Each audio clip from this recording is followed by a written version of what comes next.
నమస్తే.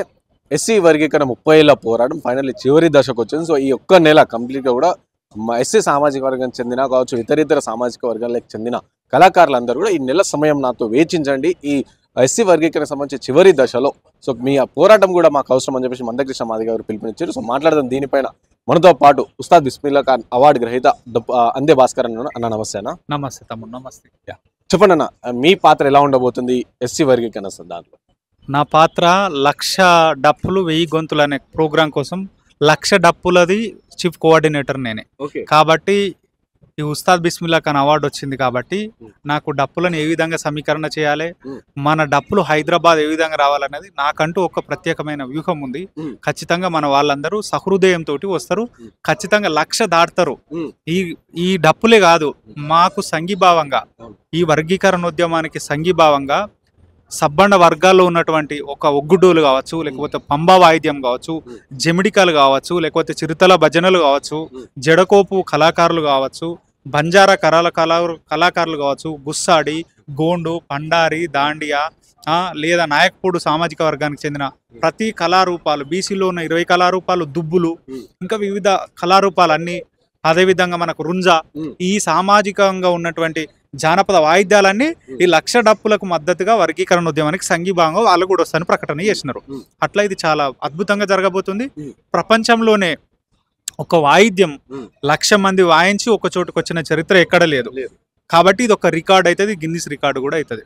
అది అట్లా. ఇంకోటి దీనిపై ఎస్సీ వర్గీకరణకు సంబంధించి సో కొంత సామాజిక వర్గం అంటే మాలా సామాజిక వర్గం కూడా సో ఇది వద్దు, అసలు కానే కాదు ఎస్సీ వర్గీకరణ, ఇది చెడ్డ కాదు అని చెప్పి కొన్ని వ్యాఖ్యలు కూడా చేస్తున్నారు, వాళ్ళు ప్రెస్ మీట్లు కావచ్చు, ఇవన్నీ కూడా చేస్తున్నారు. సో దీనిపైన మీ కమెంట్స్? ఇగో కారు అని అంటున్నారు కదా, ఒకప్పుడు అమలు అయింది. ఎవరు దాన్ని చెడగొట్టినారు అనేది కూడా మన అందరికి తెలుసు. ఎవరు మా ఈ వర్గీకరణ ప్రతిఫలనను పొందకుండా సుప్రీంకోర్టులో కేసు వేసింది అదే సామాజిక వర్గానికి చెందినటువంటి వాళ్ళు కదా. మరి ఇప్పుడు అదే సుప్రీంకోర్టులో మాకు వర్గీకరణ చట్టబద్ధమైంది, న్యాయబద్ధమైనది. అంబేద్కర్ సాలు కలలుగా అన్నటువంటి సామాజిక న్యాయం దక్కాలంటే ఖచ్చితంగా వర్గీకరణ చిక్కుముడిని విప్పి మనం వర్గీకరణ చేయాలి అని ఒక సుప్రీంకోర్టు తీర్పిచ్చింది కదా. మరి ఈ దేశంలో బాబాసాహెబ్ అంబేద్కర్ సార్ రాసినటువంటి రాజ్యాంగం, ఆయన రాసినటువంటి న్యాయాలు, చట్టాలే కదా సుప్రీంకోర్టులో ఉన్నటువంటి వాటిని. కాబట్టి ఈ దేశానికి ఒక సుప్రీంకోర్టు మనకు న్యాయపరంగా శాసనం అయితే మా జాతికి మందకృష్ణ అన్న మాట కూడా ఒక శాసనమే. కాబట్టి ఖచ్చితంగా వర్గీకరణ అవుతుంది. దయచేసి ఏ సమాజానికి వర్గీకరణ వ్యతిరేకం కాదు. ఉదాహరణకి చెప్తున్నా, కొంతమంది కొన్ని సామాజిక వర్గాల భయం ఏంటంటే వాళ్ళు కొన్ని రాష్ట్రాలలోనే ఉండరు. ఇప్పుడు మహారాష్ట్రలో ఉంటారు, ఆంధ్రప్రదేశ్లో ఉంటారు, తెలంగాణలో ఉంటారు, పోతే కర్ణాటకలో ఉంటారు, తమిళనాడు, కేరళలో ఉంటారు. మరి ఉత్తర భారతదేశం మొత్తం చమార్సే ఉన్నారు కదా. వీళ్ళందరూ యూనిటీ అవుతారు అన్న ఒక భయాందోళనకు వాళ్ళు గురవుతున్నారు. కాబట్టి ఎవరు ఆస్తులు ఎవరు తీసుకోలేము, ఎవరికి వచ్చేటువంటి ప్రతిఫలాలను వాళ్ళు తీసుకొనడమే వర్గీకరణ యొక్క ఉద్దేశం. కాబట్టి ఎవరు అడ్డొచ్చినా ఇది ఆగే ఉద్యమం కాదు. ఇప్పుడు ఎస్సీ వర్గీకరణకు సంబంధించి సుప్రీంకోర్టు తీర్పు ఇచ్చినప్పటి నుంచి సో మాలా సామాజిక వర్గం వ్యతిరేకిస్తున్నప్పటికీ కొన్ని వ్యాఖ్యలు కూడా చేస్తారు. అంటే మనువాదుల మందకృష్ణ గారి పైన కూడా కొన్ని వ్యాఖ్యలు చేయడం కావచ్చు, ఇవన్నీ కూడా చేస్తారు. సో దీన్ని ఎట్లా చూస్తారు? ఇగో మనువాదులు, జనవాదులు ఎవరో ప్రజలకు స్పష్టంగా తెలుసు. మొన్నటి వరకు మీరు 3 పార్టీలు కాదు 4 పార్టీలు తిరిగినారు మిమ్మల్ని డైరెక్ట్ గా విమర్శ చేయాలంటే. మీకు బెనిఫిట్ వచ్చినప్పుడల్లా ఒక పార్టీ, బెనిఫిట్ పొందినాక ఇంకో పార్టీ, ఓడెక్కదాకా ఓడమల్లప్ప, ఓడెక్కినాక బోడమల్లప్ప అని వ్యవహరిస్తున్నారు మీరు.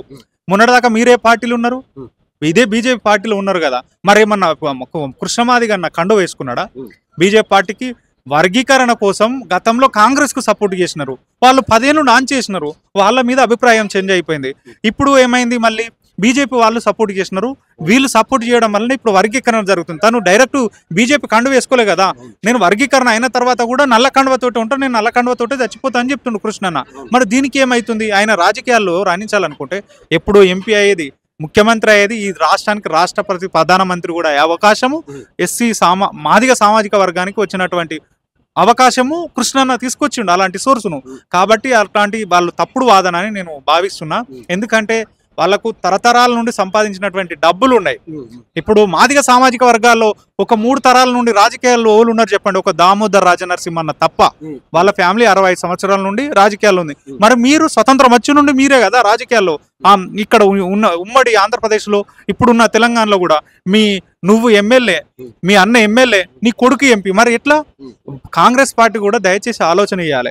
రాజస్థాన్లో ఒక తీర్మానం చేసుకున్నారు వాళ్ళు, ఒక్క కుటుంబానికి 2 టికెట్లు ఇవ్వమని చెప్పారు. ఇప్పుడు 3 టికెట్లు ఇచ్చినారు. మరి దీన్ని ఎట్లా స్వీకరించాలి? అంటే ఇప్పుడు మల్లికార్జున ఖర్గే ఏ సామాజిక వర్గం అందరికీ తెలుసు. మరి కాంగ్రెస్ పార్టీ వాళ్ళు కూడా ఒక లెటర్ ఇవ్వాలి.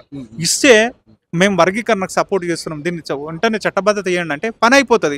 ఇప్పుడున్న రేవంత్ రెడ్డి గారు సపోర్ట్ చేస్తున్నారు వర్గీకరణకు, కానీ దీన్ని ఎవరు వ్యతిరేకిస్తున్నారో కూడా మీకే తెలుసు. అయినా మేము ఆపమని ఒక హామీ ఇచ్చినారు. కాబట్టి అవుతుంది వర్గీకరణ, ఆపేది ఎవరి తరం కాదు. దయచేసి ఒకటి, మనువాదులతోటి ఉన్నది మీరే కొన్ని రోజులు. కాబట్టి ఇప్పుడు మనువాదం అని మాట్లాడుతున్నారు. దయచేసి అది బంద్ చేసుకోండి. ఇప్పుడు మనువాదం, మాలవాదం, మాదిగవాదం కాదు, ఇప్పుడు వర్గీకరణ వాదం నడుస్తున్నది. 1,00,000 డప్పులతోటి మా లక్ష్యం నెరవేరబోతున్నది. ఏ వాదమైనా గెలిచేది మాత్రం ఏసీల్లో ABCD వర్గీకరణ.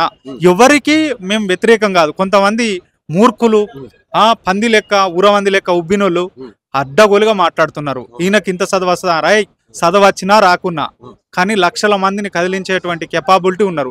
చదువు రానోళ్ళు ఈ దేశంలో సీఎంలు కాలేరా? చదువు రానటువంటి వాళ్ళు మంత్రులు కాలేరా? ఆ తర్వాత చదవడం నేర్చుకోలేదా? ఏం చదవచ్చిందని కొమరం భీం ఒక గోండు జాతి కోసం తిరుగుబాటు చేస్తుండు. ఏ స్కూల్లో చదివిందని సాకలైలమ్మ ఒక సాయుధ పోరాటానికి నాయకత్వం వహించింది. ఇవన్నీ కూడా మనం గత చరిత్ర తెలుసుకుంటే, బండి యాదగిరి అన్న అశుకవి, ఆయనకు అసలు చదివే రాదు. అందశ్రీ గారు ఏం చదువుకున్నాడు? ఆయనకు కూడా చదివే రాదు, తర్వాత చదువుకున్నాడు.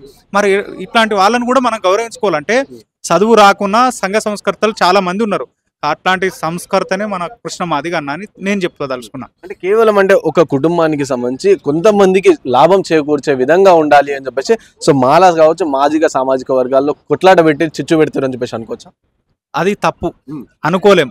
ఎందుకంటే ఇప్పుడు నా ఊళ్ళోనే నేనున్న, ఉదాహరణకు నాకు SC రిజర్వేషన్ ప్రతిఫలం ఇంతవరకు అందలేదు మాదిగ సామాజిక వర్గం నుండి.